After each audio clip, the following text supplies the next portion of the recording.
anyị nakwa n'obi ikolo mmụọ. Now today I want to analyze Igbo in modern politics. For some time my videos have been about Omenani, the teaching of Omenani. But politics is important because it affects everything we do. If we have the right political leadership, the practice of Igbo traditional religion, I believe, will be more acceptable by our people. I want to discuss 4 fundamental errors Igbo make in the present day Nigerian politics. Unfortunately, so many Igbos believe that if they secede out of Nigeria, their problems will be solved. And I'm saying that there is no truth in that. There is no truth in that. Well, even if Igbos succeed from Nigeria today, but they are not succeeding anywhere, they are not going anywhere, but assuming they succeed, this problem will still persist because most of their problems are internal. And for Igbos to succeed in present day Nigerian politics, we must look inwards. We must try to find a solution to these problems.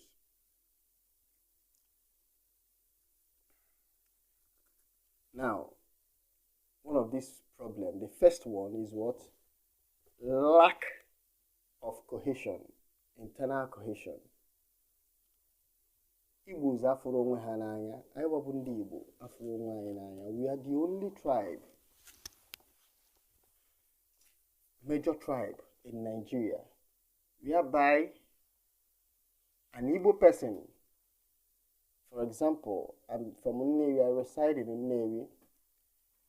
The next village, one of the next neighboring villages around Nnewi is Orifite. Orifite person can, in fact, Orifite and Nnewi are even brothers, historically. If you want to go into the cultural or historical antecedent of Nnewi people, Nnewi and Orifite are brothers.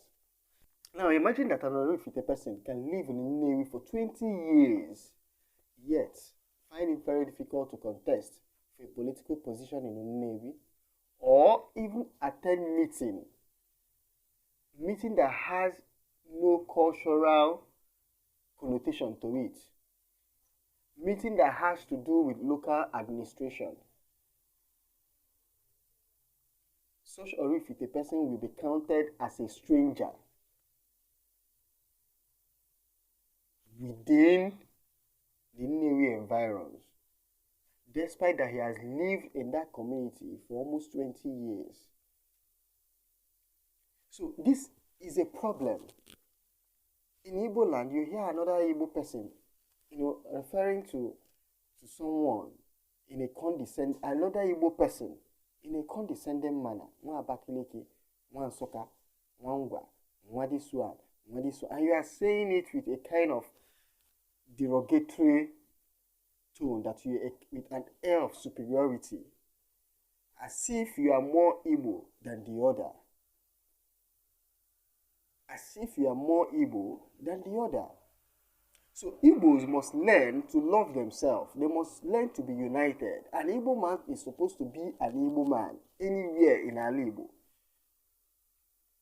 If an Enugu Ezike man that grew up in Onitsha, that was born and bred in Onitsha, and schooled in Onitsha, and is still living in Onitsha, cannot be accepted by the Onitsha people, that means there is a problem, because this is still Igbo land.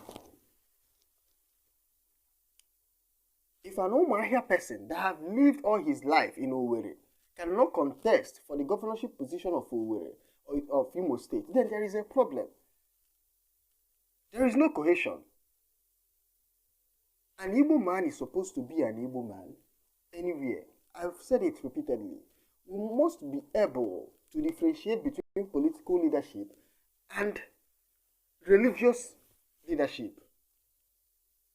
When it comes to Igbo Omenani, a stranger, someone who is not son of the soil, does not give food to a deity or to the gods of the land or to the ancestors of the land. But when it comes to leadership, which is political, anybody Leadership is about meritocracy. Now, if a qualified Igbo person that is living in a supposedly strange land in the same an Igbo cannot contest for political position, then it means that there is no cohesion, that we do not like ourselves.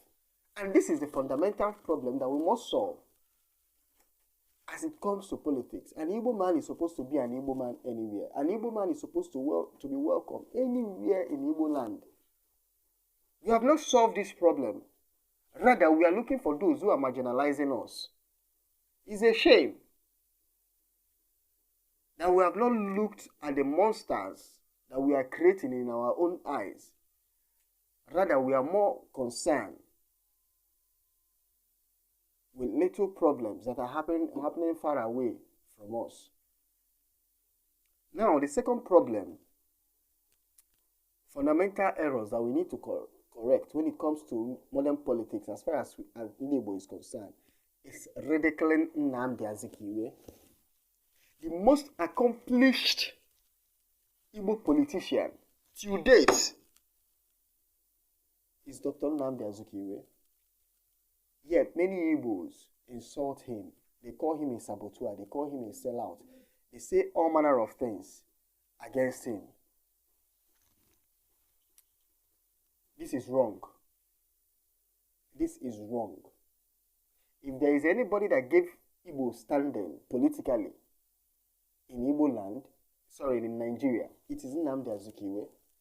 Igbos were respected. The kind of respect that was accorded to Nnamdi Azikiwe by other tribes were extended to the Igbos. Azikiwe was seen as an intelligent person. Because of it, many Igbos were seen as an intelligent person. He struggled for the independence of Nigeria. The role he played benefited the Igbos. That we bungled this opportunity is our own problem, not his own undoing. So it's a fundamental error if an Igbo man speak ill of Dr. Nnamdi Azikiwe. The man was powerful when he was alive, and he's still powerful now that he has gone. We Igbos in Omenani believe that people are more powerful when they are dead.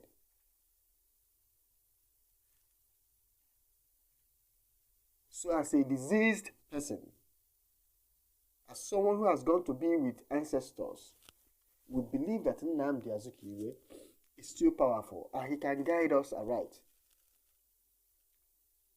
So it is wrong for us to be ridiculing his memories, his legacies, his antecedents.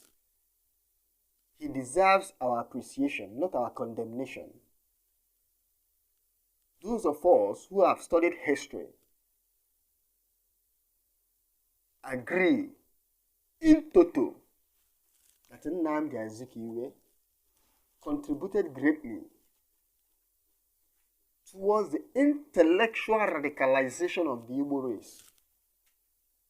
So on no account should any living Igbo insult him. It's a fundamental error which we must stop. If you love the video you just watched, please like and subscribe, and also share the video. Please like, subscribe, and share this video if you love it. Thank you. Anyị na-agwa n'obi ikolo mo.